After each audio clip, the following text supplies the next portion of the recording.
La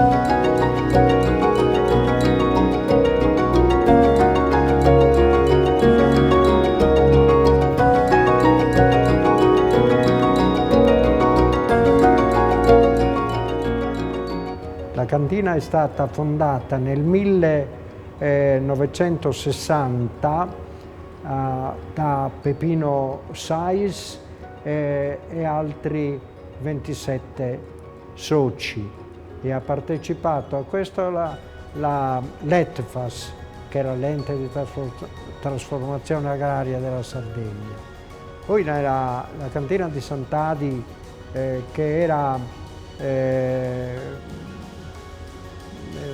presa da una situazione economica molto difficile, e Sais, che era il fondatore, mi veniva a trovare nel mio ufficio di sindaco di Nugis più volte e con insistenza perché io facessi il presidente della cantina di Sant'Adi. E io mi giustificai dicendogli che io non capivo, che lui mi voleva far fare una cosa di cui non capivo nulla. Però insistette fino al punto che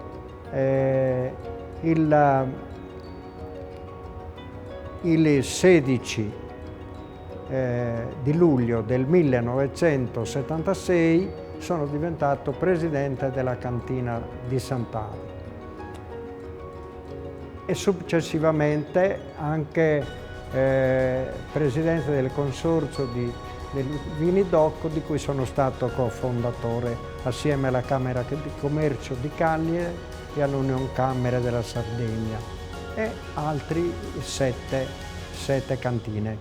I produttori che sono adesso sono 200-210 a secondo, ecco, così, perché ci sono degli anziani che abbandonano e i figli non continuano il lavoro dei padri. Il nascere della cantina di Sant'Adi, che piano piano è diventata quella di oggi, fu l'incontro nella cantina Antinori di Giacomo Tacchis. Tacchis era il miglior enologo italiano, riconosciuto da tutti, e ha rilanciato i vini italiani nel mondo. Ecco, facendo il Sassicaia e facendo i grandi vini delle cantine Antinori.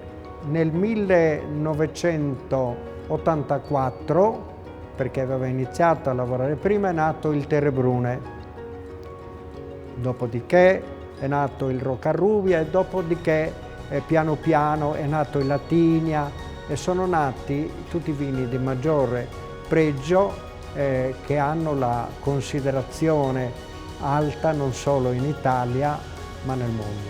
Esportiamo mi pare in 40 paesi del mondo.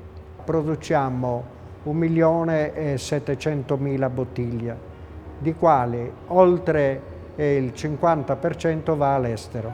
I nostri produttori, e siamo gli unici, forse in Sardegna, a fare questo, comunque siamo stati i primi a dare il valore alla qualità delle uve, o quelle più scarse che non vorremmo e che comunque non sono utilizzabili per vino da bottiglia, la paghiamo a 40 centesimi il chilo.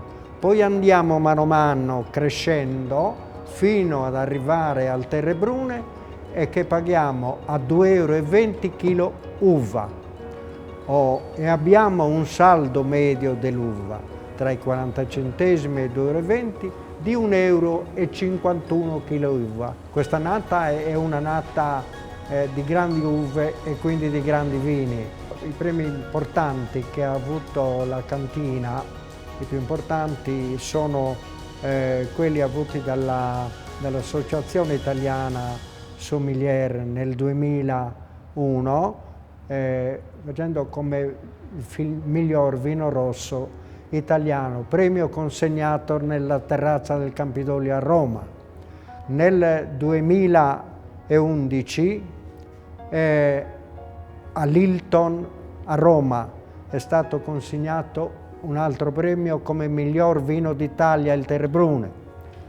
Dopodiché è stato consegnato nel 2015 nel Campidoglio e nell'Hilton a Roma il premio come miglior cantina d'Italia. E infine nel 2018 a Milano ho ottenuto il premio come una delle migliori 20 cantine d'Italia dall'Associazione Italiana Sommelier. Allora, gli emigrati dell'Associazione degli Emigrati Sardi sono stato nel 1967 uno dei fondatori, insieme all'onorevole Giovanni Battista Melis, Armando Congiu. Abbiamo fondato questo e poi sono andato in giro, ecco, dove c'erano emigrati sardi.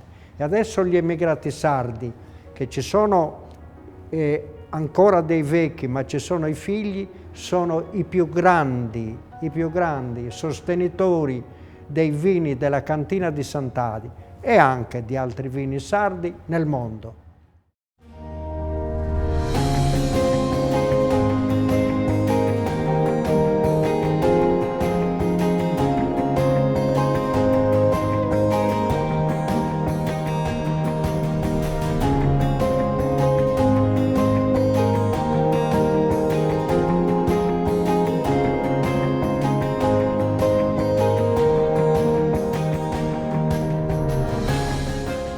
Il Parco Geominerario è sicuramente la più grossa realtà, diciamo, culturale dell'isola di Sardegna, non fosse altro perché l'attività estrattiva in Sardegna ormai è certificata sin dall'epoca neolitica, per cui è un patrimonio inestimabile che ha vissuto tutte le ere, diciamo, della presenza dell'uomo in Sardegna, e sicuramente è un momento importante anche per sottolineare l'alta tecnologia e l'alta raffinatezza che ha sviluppato l'estrazione mineraria in Sardegna. Faccio solo riferimento, per un esempio, a tutta la brunettistica nuragica. Carbonia è sicuramente un elemento importante, che diciamo che forse l'ultima fase, diciamo, dell'attività estrattiva in Sardegna, e che comunque rappresenta una grande conquista non solo sotto il profilo estrattivo di tecnologia, ma sicuramente ci sono immense conquiste sociali. Cioè, immaginate solo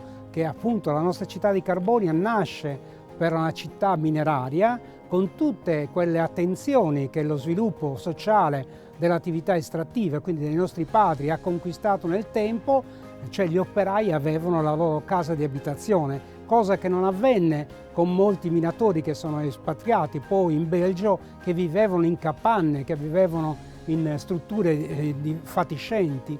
Qui all'operaio si è data la struttura abitativa per la famiglia, quindi c'era comunque una conquista sociale che proveniva da un'esperienza estrattiva e mineraria di millenni, e Carbonia ha completato un po' quel ciclo importante diciamo, delle rivendicazioni sociali dell'uomo in miniera, e quindi è un esempio importantissimo appunto di questa evoluzione che chiaramente in tempi moderni, così come è nata Carbonia, è nata in tempi moderni per soddisfare un bisogno, diciamo, autarchico dell'Italia, però ha rappresentato, ecco, le conquiste umane che purtroppo nel resto dell'Europa ancora non erano presenti. Sicuramente Carbonia è la meta ideale per conoscere appunto l'attività estrattiva del carbonifero, perché è l'unica, diciamo, miniera, anche se in Sardegna ci sono altre piccole miniere di Carbonia, ma Carbonia è, diciamo, l'elite, quindi invito tutti a venire a Carbonia a vedere il suo museo, ma anche a vedere il sotterraneo, perché si può visitare la miniera in sotterraneo con tutti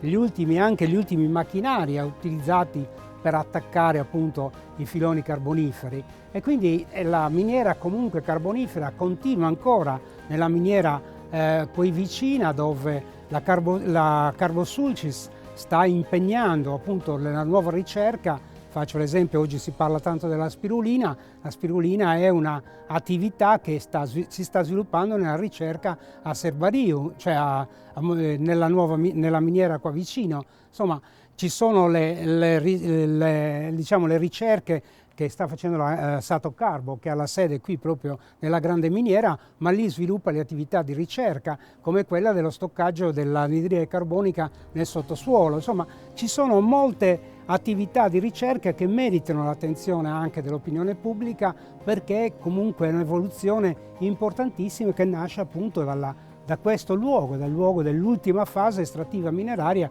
che era quella carbonifera, perché la metallifera si chiude già negli anni 60-70, comincia a lasciare il posto purtroppo alle grandi produzioni nel terzo mondo, dove la manodopera costava nulla, non c'erano tutte le leggi, diciamo, dell'attenzione all'ambiente, quindi il prodotto costava meno, quindi sono venute meno le nostre estrazioni, perché chiaramente l'imprenditore che utilizzava la nostra materia prima trovava più conveniente importarla dall'estero. Allora, tutte le miniere hanno un luogo del cuore, molte miniere hanno i tragici avvenimenti, diciamo, degli infortuni minerari. Sicuramente io invito, oltre a Carbonia, che merita appunto per questa sua fase finale, ma perché ha dato molti lavoratori nelle miniere anche di Marcinelle, dove sappiamo poi sono morti molti nostri connazionali, ma inviterei sicuramente Portoflavia, dove c'è sicuramente una tecnologia imprenditoriale di alto livello nella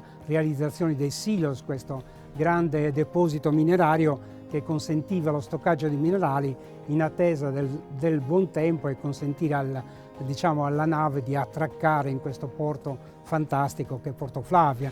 Ma ogni miniera ha la sua fantasia, anche Montevecchio, dal quale io sono legato perché vengo da Guspini, ho quindi gestito anche quella parte finale di Montevecchio, quando la società mineraria ha lasciato la miniera. Ma anche a Montevecchio ci sono grandi conquiste. Immaginate solo all'autopala Montevecchio, che nasce nelle officine della miniera, dove operai che si sono spesi per aiutare la fatica dell'uomo, nel 1956 inventano questa autopala ad aria compressa che sostituisce il lavoro dell'uomo, che sino a quel momento era fatto con i badili in ferro caricati di galena. Voi pensate che un pezzo di galena che sta sulla mano pesa dai 4 ai 5 kg. Ecco, questi pezzi erano riversati nei paioli in ferro, portati poi a spalle per essere scaricati nei vagoncini oppure nei silos, sotto il quale poi passava il tranino di sgombero per portare via i minerali. Bene, questa operazione, che era fatta di fatica manuale, badili,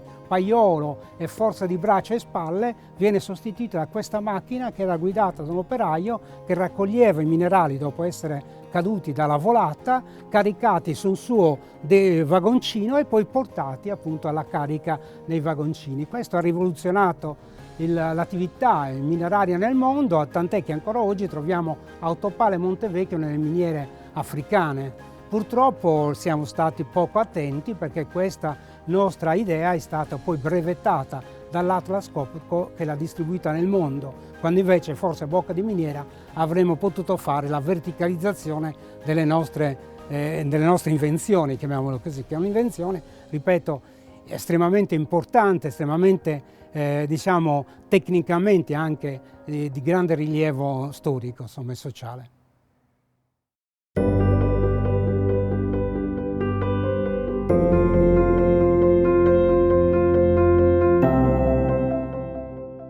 Questa iniziativa nasce dalla crisi dell'industria di Portovesme, dove noi siamo nati, e dopo aver costruito una rete commerciale, e visto che ormai il mercato era saturo, abbiamo pensato di investire nel settore turistico.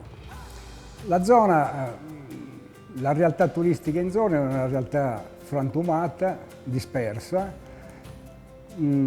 Sono presenti diverse strutture, ma realizzate la maggior parte da imprenditori che hanno ottenuto finanziamenti a fondo perduto, e sono state fatte male e gestite peggio, perché sono state fatte male per essere vendute una volta realizzate dopo i 5 anni. Quindi abbiamo pensato di creare una rete turistica a 4 stelle per garantire flussi turistici importanti da tutta Europa, quindi strutture con buona qualità, un po' distribuite su tutto il territorio. Noi siamo presenti a Carbonia è la prima struttura realizzata, poi abbiamo realizzato Carloforte, in seguito Sant'Antioco e ultima Sant'Annarese Portopino. Quindi abbiamo 4 alberghi che offrono le diverse caratteristiche del territorio. Il turista che sceglie di venire in zona non sceglie di venire in un determinato albergo, sceglie la zona per conoscere le coste, il territorio, la storia della zona. Abbiamo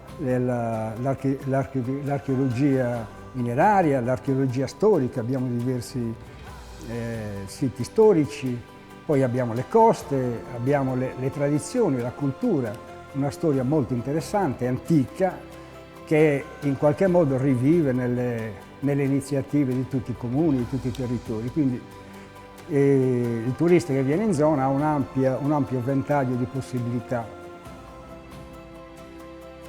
La Fabbrica del Cinema è un'iniziativa importante, è nata grazie all'iniziativa dell'Umanitaria. Qui all'U-Hotel ha preso inizio il Festival del Cinema del Mediterraneo, fa un lavoro interessante, sta preparando dei giovani, risistemano vecchi documentari e è stato anche prodotto un film sulla storia del sindaco Pietro Cocco, il sindaco storico Pietro Cocco. Voglio dire, è un luogo di cultura molto interessante, molto visitato, che sta a modo suo sostenendo lo sviluppo della cultura, raccogliere anche tutta la memoria storica. Noi siamo una realtà complessa, oltre il settore della grande distribuzione, che è stato il momento primo in cui abbiamo gettato anche le basi economiche per poter operare in altri settori, il settore turistico. Abbiamo dato vita ad un'azienda agricola di tipo moderno, a carattere intensivo, associando anche altri 8 operatori agricoli che per 20 anni li stiamo praticando dal punto di vista commerciale e non siamo riusciti a ottenere risultati, a fargli fare un salto qualitativo nella loro organizzazione. Alla fine li abbiamo messi assieme sono 2 realtà, l'Euralsulcis, che è stata costruita da noi e ha acquistato 117 ettari di terreno dal Consorzio di Bonifica, e in più questi 8 operatori hanno messo a disposizione altri 135 ettari, quindi una realtà di 250 ettari ha potuto presentare un progetto al Ministero dell'Agricoltura e ha ottenuto il finanziamento. Si tratta di un finanziamento di 10 milioni di euro circa complessivo, un investimento di 10 milioni circa complessivo. È un'azienda che sta puntando sul filone del mandorlo, 160.000 piante di mandorlo, sul filone dell'olio, 180.000 piante di ulivo, uno stabilimento dove ovviamente ci sono tutte le lavorazioni, dalla raccolta dell'ulivo, la frantumazione, la separazione dell'olio dagli scarti, l'imbottigliamento, il cartonaggio e spedizione, diciamo. Questa realtà è molto interessante e la consideriamo una sorta di modello da poter ripetere in Sardegna. Possiamo dire che cambia anche tutto il paesaggio, basta immaginarsi 160.000 piante di mandorle in fiore, ad esempio, no? Rispetto alle steppaglie che c'erano prima. Però questa realtà è una realtà molto interessante, ad esempio abbiamo una serie di piccole aziende che fanno cose interessanti. Abbiamo un'azienda che produce miele, che ha vinto per 3 anni di fila il primo premio in Italia, il miele degli eucaliptus e il miele del cardo. Va bene. Abbiamo un'azienda che ha vinto un primo premio in Italia, che produce lo yogurt di capra. Sono delle cose interessanti, sono presenti, voglio dire, nei supermercati. I soci della cooperativa sono arrivati a 16.000, quindi è una buona quota del territorio. Diamo lavoro, c'è un lavoro diretto a 350 dipendenti, poi c'è un lavoro indiretto, vigilanti, trasportatori, imprese di pulizie, che sono un altro centinaio. Siamo la seconda azienda del Sulcis attualmente e siamo la 19ª azienda della Sardegna.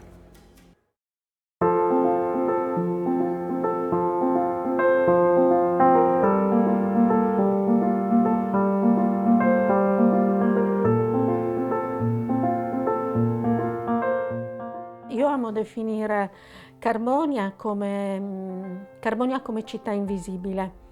Perché insomma, la definisco in questo modo? Perché ha un sottobosco ricchissimo di attività che non emergono e che invece dovrebbero venire allo scoperto. Carbonia è una ricchezza grandissima, un tesoro. Già facciamo tesoro appunto dell'epopea mineraria, che è veramente da ricordare, mi vengono i brividi solo a pensarci. Facevamo delle bellissime iniziative che riguardavano proprio le artigiane di Carbonia, e le artigiane e anche le hobbiste, quindi tutto il sommerso che veniva fuori, e facevamo delle bellissime mostre. Ogni anno si facevano queste mostre in cui le persone, le donne in particolare, portavano fuori e facevano conoscere ai propri cittadini quello che producevano. Allora, un tempo avevamo le cernitrici. La miniera dava alle donne questo compito importantissimo, che era quello della scelta del minerale.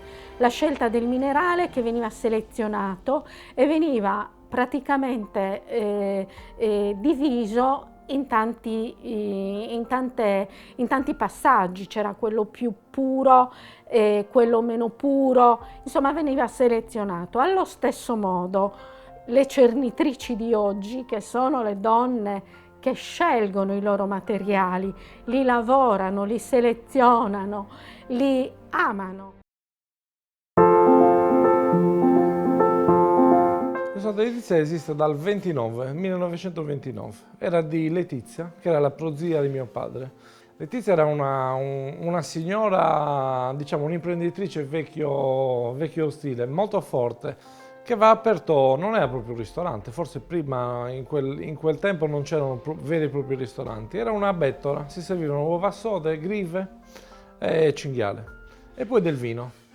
E lei aveva iniziato a fare questo lavoro, era un locale di sosta dove appendevano i muli, i cavalli, e qua non c'era niente, questo non c'era niente, l'aveva fatto poi successivamente mio padre con mia mamma,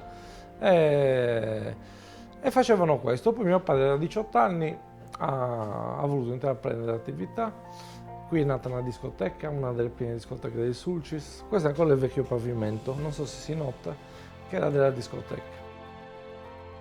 Io quello che devo proporre al ristorante sono i gusti del passato. Devo trovare questo imprinting sempre che dà qualcosa in più. Poi la presentazione del piatto segue un po' le mode, no?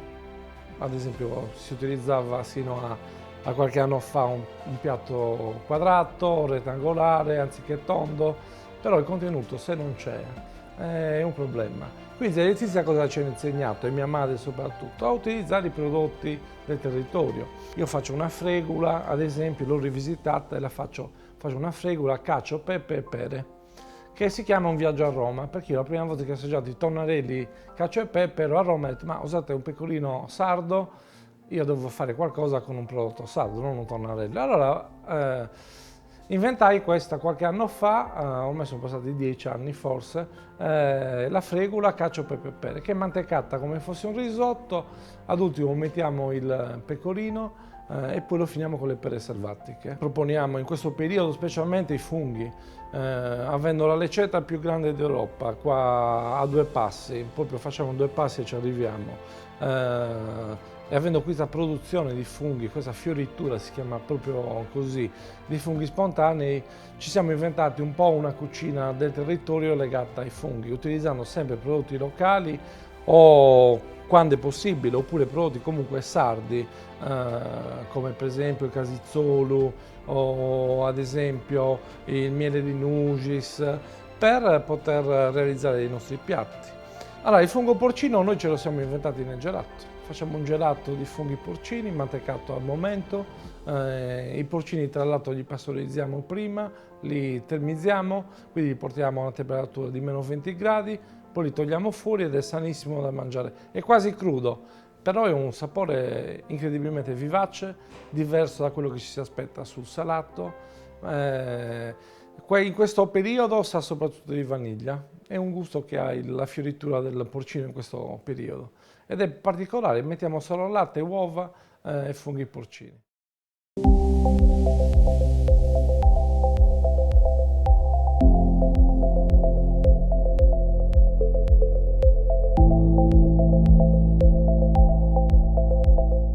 L'idea della nascita del Muma Hostel è nata da Alessandra Tore, che ha avuto il cosiddetto colpo di fulmine. Si è innamorata del territorio di Sant'Antioco, si è innamorata di questa struttura, cogliendone la grande potenzialità e trasformando tutto ciò che era un vecchio mattatoio in una struttura alberghiera e in un museo che racconta del territorio, come tutta la struttura, partendo dalle colazioni, passando alle nostre camere, ai nostri collaboratori, che sono tutti del territorio.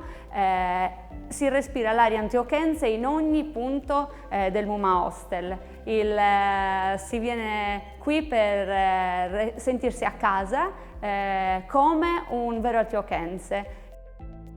Le nostre camere non sono dotate di TV proprio per una scelta aziendale, perché abbiamo scelto di offrire il book crossing in tutta la struttura, abbiamo scelto di offrire le visite al museo gratuite, le escursioni in canoa trasparenti e il beer watching, perché abbiamo capito che potevamo offrire altro. La TV lo hanno tutti gli alberghi, il Muma aveva il territorio, aveva le nostre guide ambientali, le nostre guide museali, aveva tutto ciò che tutte le altre strutture non avevano. Quindi una scelta ponderata, una scelta che ci è costata all'inizio. La nostra scommessa è stata vincente, avere un gruppo quasi totalmente al femminile, un gruppo che si sostiene, che cresce insieme, che va lungo la stessa strada. Ovviamente non è sempre tutto rose e fiori, come si dice, ma noi abbiamo fiducia l'uno dell'altro e crediamo nel lavoro che facciamo. Tutti camminiamo per la stessa strada. Abbiamo vinto il premio come imprenditori per il bene comune dato dalla Fondazione Cattolica di Verona. Il premio che abbiamo vinto nel 2020 è quello dato dall'ISPRA, che ci ha visto come struttura che coniuga l'educazione ambientale con l'ospitalità. Siamo stati certificati per il nostro sforzo verso l'ambiente, verso il rispetto per la sostenibilità ambientale.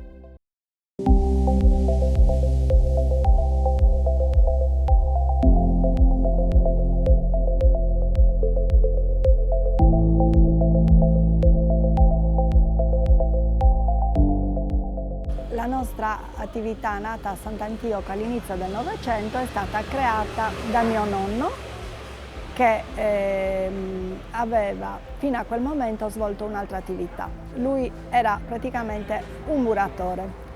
Ha conosciuto il signor Congia, che era proprietario di un mulino a San Luri, e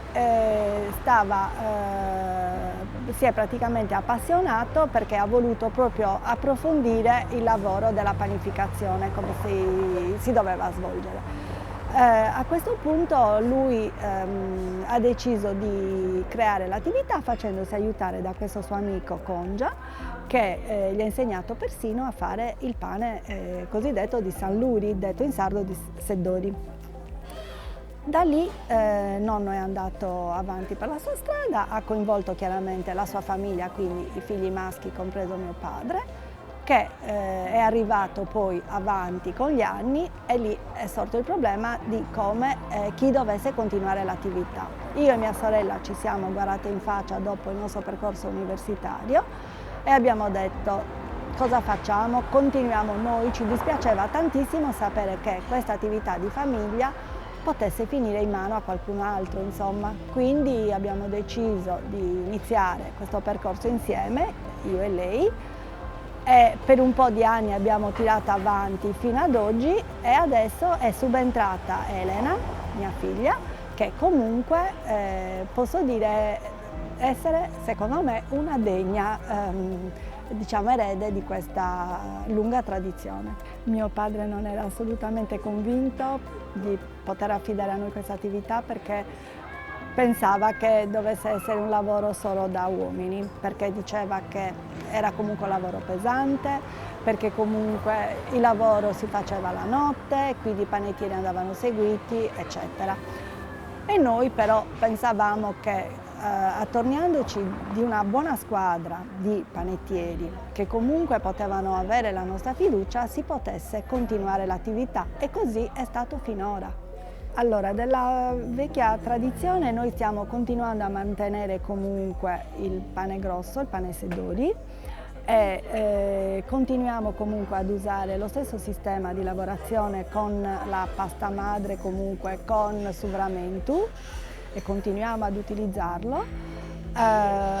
Continuiamo a fare comunque i pani che loro già facevano, tagliamo la passadura proprio secondo la loro tradizione, continuando proprio a sferruzzare come facevano loro. Continuiamo a mantenere anche gli stessi tagli del pane, perché comunque, essendo una tradizione anche per il paese, gli stessi clienti continuano a chiedere sempre le stesse qualità di pane. Noi chiaramente abbiamo aggiunto diverse cose, noi abbiamo creato un nuovo filone che è quello dei dolci sardi, che loro non facevano assolutamente. E anche questa è stata una bella scoperta, perché comunque abbiamo visto che ancora c'è una richiesta, persino ci chiedono anche delle spedizioni, clienti che sono passati di qua ci chiedono di poterli avere poi anche a casa quando ritornano a casa oltremare. Poi è arrivata finalmente, diciamo, la svolta, perché dopo tanti anni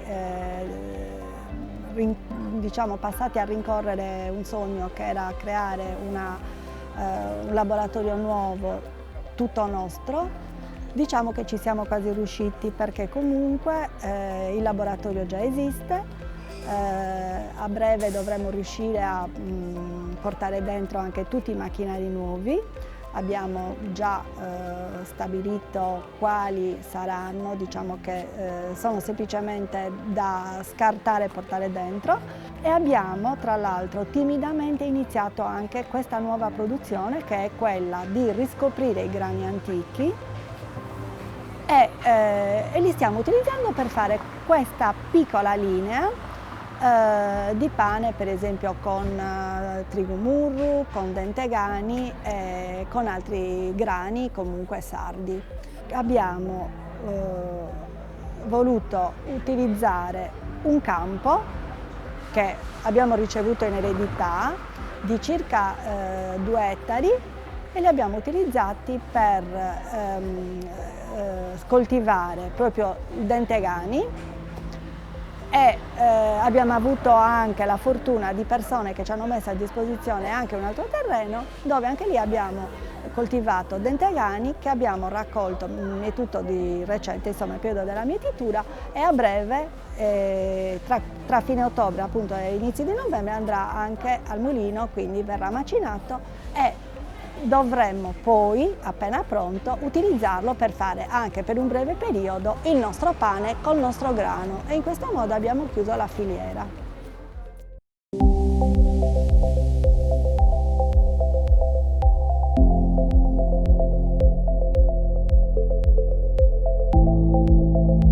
La mia attività nasce da un progetto nel 2013 di imprenditoria femminile legata ad un finanziamento che all'epoca era stato gestito dall'ex provincia di Carbonia Iglesias, quindi avevo all'epoca partecipato ed ero appunto stata beneficiaria di questo finanziamento, inizialmente 25.000 euro, che mi aveva consentito insieme ai miei collaboratori iniziali, mio marito, mio compagno, insomma, iniziare appunto questa esperienza, questa avventura. Siamo nati in un piccolissimo laboratorio al centro di Sant'Antioco, perché al principio di questa nostra alla base di questa nostra idea c'era la valorizzazione di quella che doveva diventare una realtà produttiva in ambito locale, data la scarsità insomma dell'attività produttiva in questo martoriato territorio del Sulcis Iglesiente. Quindi nel 2013 iniziamo appunto questa avventura, allestiamo un piccolo laboratorio artigianale al centro di Sant'Antioco e iniziamo a concentrarci su quelle che erano le ricette della nostra tradizione, quindi siamo partiti da una rivisitazione delle principali ricette gastronomiche della nostra tradizione culinaria e da lì le abbiamo rivisitate chiaramente in chiave moderna, cercando però di mantenere quella autenticità che caratterizza la ricetta, insomma. Le nostre produzioni sono caratterizzate da conserve vegetali in olio d'oliva, quindi sottoli appartenenti appunto ad un circuito di filiera corta, nel senso che noi trasformiamo prevalentemente prodotto il più possibile locale, poi comunque estendiamo insomma a tutta la Sardegna. La cosa principale è che si tratta di un progetto di filiera regionale. Produciamo anche confetture con lo stesso principio, alla base insomma della produzione, come dicevo prima, ci sono appunto queste rivisitazioni delle ricette locali, e poi uno dei prodotti principali intendo dal punto di vista affettivo che noi commercializziamo è il sale integrale della salina di Sant'Antioco, un prodotto, questo possiamo dire assolutamente a chilometro super zero, come mi piace dire, ed è appunto il sale integrale, un sale che proviene appunto da una delle 5 saline di stato ancora attive in Italia, che è la salina di Sant'Antioco. È un sale integrale, quindi che non subisce trattamenti chimici, è un sale che mantiene intatte tutte le proprietà oligominerali e che quindi per questo motivo si presenta particolarmente ricco appunto di oligoelementi, e che è importantissimo anche per la salute, insomma, oltre ad essere un prodotto che ci racconta una meravigliosa storia, e poi è un prodotto completamente salutare, ecco. Allora, noi abbiamo un mercato prevalentemente regionale, nel senso che siamo attivi con una distribuzione in quelle che sono tutte le piccole botteghe dello specializzato, come le chiamiamo noi, e poi siamo anche presenti da qualche tempo sulla grande distribuzione, però sempre nell'ambito di progetti di valorizzazione territoriale, perché non potrebbe essere altrimenti, ecco. Per prospettive future noi siamo in continuo fermento, in continua crescita, oltre a aumentare sempre di anno in anno quella che è la gamma delle nostre referenze. Oggi siamo produttori di circa 60 referenze tra sottoli, confetture e sali, e poi stiamo attivando adesso quello che è un progetto completo che riguarda la commercializzazione anche del prodotto fresco, nel senso che partiremo con nel mettere a sistema tutta la nostra rete di conferitori, produttori locali, dando loro la possibilità anche di conferire il prodotto non solo per la trasformazione ma anche per la vendita del prodotto fresco. In questo momento in azienda siamo una decina. Donna e mamma di 3 bambini, orgogliosamente mamma di 3 bambini. La famiglia è la nostra principale ispirazione, è difficile ma è anche divertente poter coinvolgere i nostri figli in quella che è la nostra realtà aziendale, ci piace coinvolgerli, ci piace far sì che loro siano parte di questo progetto, quindi sicuramente non è una passeggiata, sicuramente è difficile, faticoso, ma è una soddisfazione veramente importante.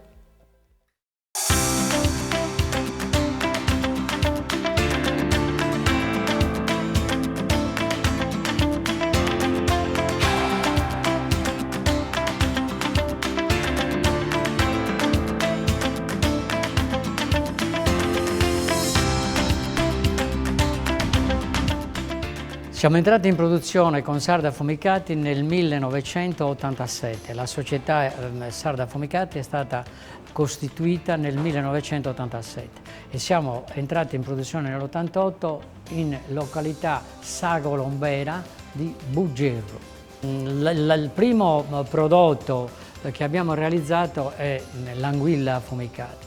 Anguilla affumicata che è una sorta di filiera dall'allevamento che con una società diversa dalla Sarda Affumicati abbiamo realizzato a 300 metri dall'impianto dove oggi siamo.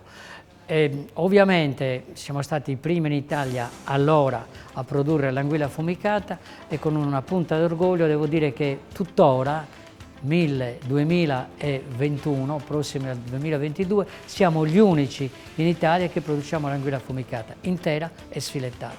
Abbiamo fatto anche il capitone affumicato preaffettato, che gli amici affumicatori tedeschi e olandesi ci hanno copiato. Ma abbiamo iniziato con un forno realizzato ad hoc artigianalmente e devo dire mutuando un'analoga costruzione realizzata in Olanda dal mio amico Joe Quitten, cui nel lontano 85, 88 e 89 vendevo le anguille dell'allevamento che era qua vicino, e che faceva l'affumicamento, fumicava, tanto per darvi un'idea, 14 quintali di anguille al giorno, il mio amico Quitten.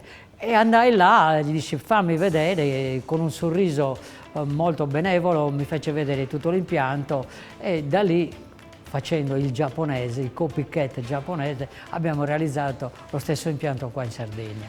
Abbiamo affumicato le anguille con una tecnologia da allora che attuiamo ancora adesso e che praticamente, ripeto, è unica in Italia. Usiamo legni non resinosi con determinate temperature che l'uomo deve guidare, sostenere e stare attenti. Questo per le anguille. Gli altri affumicati li produciamo con un'altra tipologia di impianto e con dei chips che sono dei piccolissimi e minuti pezzi di legno, 3 specie praticamente, tre cultivar, che sono rovere, faggio e pioppo. Noi abbiamo iniziato con l'anguilla affumicata, ma sul mercato con un monoprodotto, a meno che non sia un prodotto di massa, non ci sta. Quindi questo ha stuzzicato la nostra inventiva e siamo passati a studiare altri prodotti. Quindi nell'ambito degli affumicati siamo passati a fare il salmone, che già in Italia si faceva, lo spada, che pochi facevano, lo storione, la cernia, la pescatrice, e diciamo come affumicati è un paniere abbastanza cospicuo ed interessante. Successivamente perché l'obiettivo dell'azienda è almeno 1 o 2 prodotti all'anno devono essere immessi sul mercato. Prodotti nuovi ma non soltanto per sarda affumicata, nuovi per tutto il panorama alimentare italiano, e questo è molto importante ed è quello che ci ha dato spinta e spazio nei mercati. Siamo passati allora alla bottarga. La bottarga, che oggi rappresenta il core business dell'azienda con un 50% del fatturato. Dalla bottarga poi siamo passati come prodotto nuovo alla lavorazione del polpo. Le lavorazioni del polpo, ci sono almeno 4 tipologie di prodotti che vengono fuori dal polpo. Non ci siamo fermati e siamo andati oltre, siamo passati immediatamente alla lavorazione del tonno.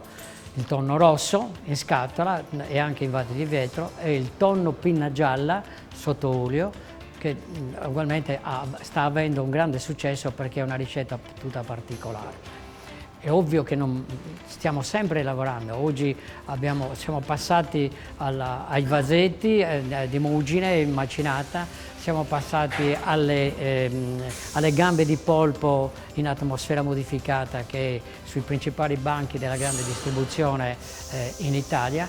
Siamo passati quindi all'insaccato di polpo, che si taglia a fette ed è ugualmente sulle tavole degli italiani. Siamo passati ai carpacci degli affumicati e ai carpacci del polpo. Questo per citare in estrema sintesi. Poi abbiamo fatto anche i sottoli vegetali, con una ricetta nostra che è rappresentata da che cosa? Dai vegetali, vedi il carciofo, vedi il peperoncino, vedi le melanzane, vedi i pomodori essiccati, che sono farciti con una ricetta nostra, ciascuna ricetta per ciascun prodotto. In una mettiamo le carote, la bottarga di tonno o la bottarga di mugine e farciamo, e sono dei prodotti eccezionali. Il mercato della sarda affumicati, mi consenta di usare questo termine, è il mondo. Perché il mondo? Perché noi esportiamo in tutto il mondo, dalla Cina allo stesso Canada, all'Australia, in Europa, negli Stati Uniti. Quindi il nostro fatturato è per un 90% Italia ed estero puro è intorno al 20% e il 10% l'Italia, come poi potrà confermare il responsabile commerciale della sarda affumicati. Alla Sarda Affumicati direttamente lavorano 15 risorse umane. Mi preme complessivamente sono 15, diciamo la parte amministrativa della sede legale a Cagliari e la parte operativa è qua. Mi preme sottolinearlo che considero le risorse umane come la variabile strategica dell'attività produttiva di un'azienda. In Sarda Affumicati sono l'essenza dell'attività produttiva. Senza queste risorse umane, io dico loro, io sono contento di avervi incontrato, però voi siete ugualmente contenti di aver incontrato me. Le risorse umane sono la variabile strategica fondamentale e io sono contentissimo di loro. La Sarda Affumicati fin dalla fase embrionale è stata strutturata e programmata per l'export, quindi da lì poi siamo partiti col Giappone, per poi dall'Europa innanzitutto, per poi passare al Giappone ed ampliare un po' tutte le vendite un po' in tutto il mondo. Per via poi dal 2008 della forte crisi che ha colpito un po' tutto il continente e del forte decremento demografico a cui andiamo incontro soprattutto in Sardegna, allora ci siamo strutturati ancora di più per poter spingere un po' su tutti i continenti, ognuno nelle sue funzioni, nelle sue competenze, ci siamo sempre più professionalizzati per andare avanti insomma un po' in tutto il mondo. Allora, per noi la qualità sicuramente è uno dei primi obiettivi sulla produzione dei nostri prodotti, che ci differenziano appunto sul mercato dai nostri competitor o da altri prodotti analoghi. Quindi negli ultimi anni abbiamo cercato di portare il livello della qualità a livelli superiori rispetto a quelli del mercato, quindi implementando con certificazioni di qualità volontarie e studiando il prodotto per cercare di testarlo al meglio per le qualità organolettiche e differenziarci appunto dagli altri prodotti. Per quanto riguarda la ricerca delle materie prime, ovviamente facciamo una cernita e una selezione dei nostri fornitori che qualifichiamo e certifichiamo noi stessi in base alle materie prime e a tutte le caratteristiche che sono opportune per i nostri canoni e che rispettano i nostri canoni di qualità.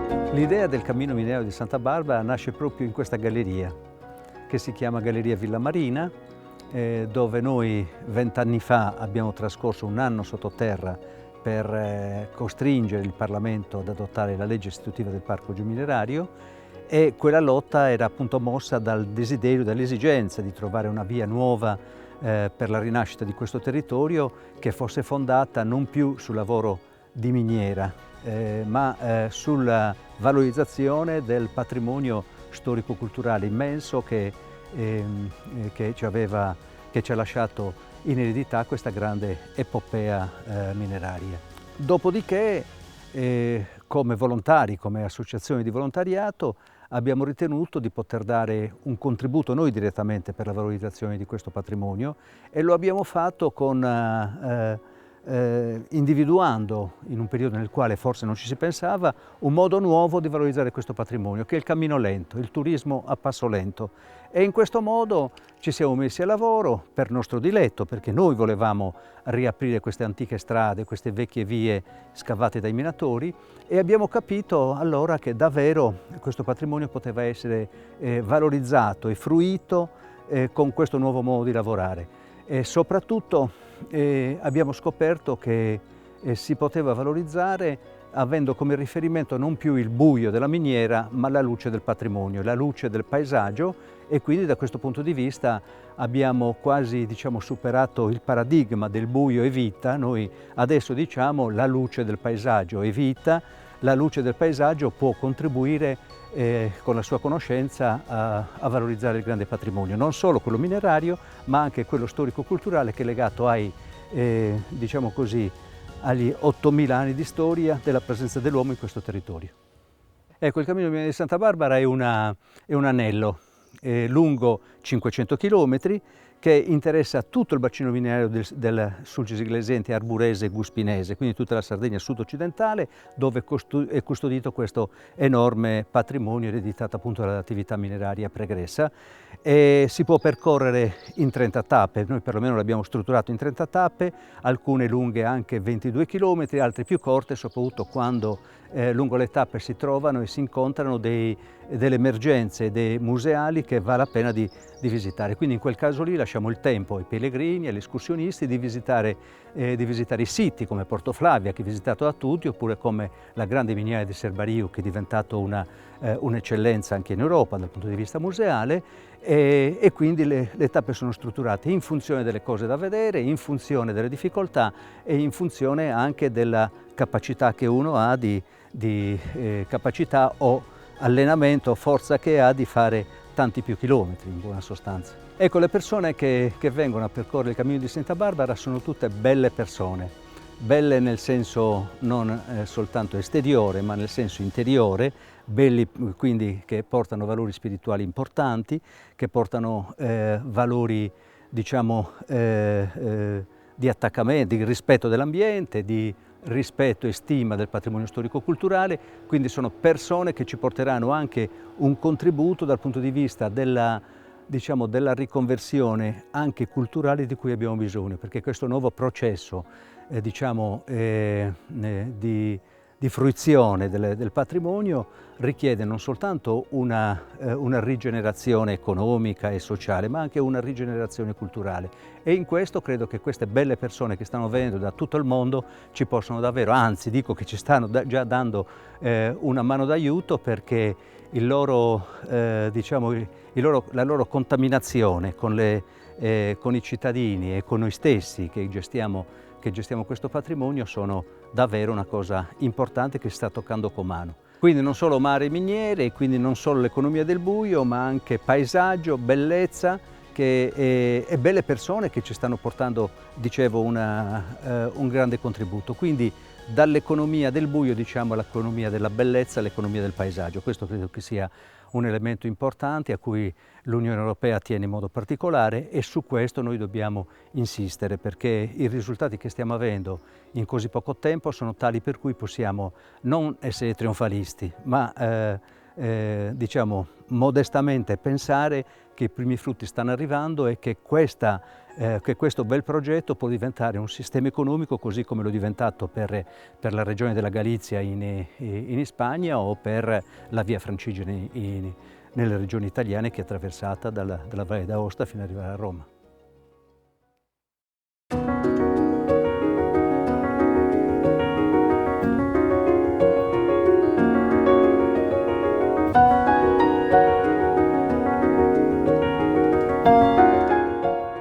Allora, sono partita da Carbonia ormai 45 anni fa, ma non l'ho lasciata, ritorno spesso a Carbonia perché ho ancora lì la parte della mia famiglia, e poi ho gli amici, ho il mare, ho la terra. Carbonia nel frattempo ha lasciato la sua caratteristica di città mineraria, ricordata dallo splendido museo minerario che sono stati costruiti dai giovani di Carbonia per ricordare l'epopea mineraria, e si è trasformata, sta valorizzando la propria storia anche architettonica, ponendola tra le città di fondazione, tra le più importanti città di fondazione in Sardegna. Oggi è una città che propone e che si inserisce nella nuova economia del Sulcis. A quella tradizionale agricola del Sulcis si aggiunge quella turistica che comprende sia i paesi, ma soprattutto il territorio del mare, delle grotte, delle archeologie, diventando quindi perfettamente una meta ambita in quello che è il turismo moderno, turismo solidale, turismo ecologico, turismo che guarda l'ambiente e che vuole recuperare l'ambiente. Io aggiungerei anche un turismo di ritorno di chi?